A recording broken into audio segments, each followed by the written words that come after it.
Avec un score total de 65,83, le Gabon gagne 38 places pour se retrouver 56e au classement mondial de la liberté de la presse et continue progressivement sa marche vers la protection de la liberté d'informer. Cela malgré une année particulièrement chamboulée par les programmes politiques.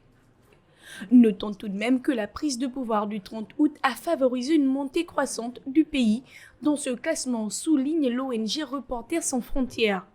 Après le coup de libération, des annonces fortes ont été faites par le général Brice Clotaire Oligui Nguema en vue d'aider la presse à faire son travail correctement et cela dans de meilleures conditions. Pour joindre l'acte à la parole, il a annoncé 500 postes budgétaires pour améliorer les conditions de vie des journalistes, même si la mesure attend encore d'être concrétisée par le gouvernement de transition. L'avènement d'une presse libre et indépendante reste un chantier inachevé au Gabon, notamment en raison des sanctions de l'organe de régulation, résume le rapport de RSF. L'événement clé de cette progression repose sur l'indicateur économique qui met le Gabon à la 60e place avec un score de 80,17 sur 180 pays. Reporters sans frontières précise que depuis janvier 2023, aucun journaliste ni collaborateur des médias n'a été tué.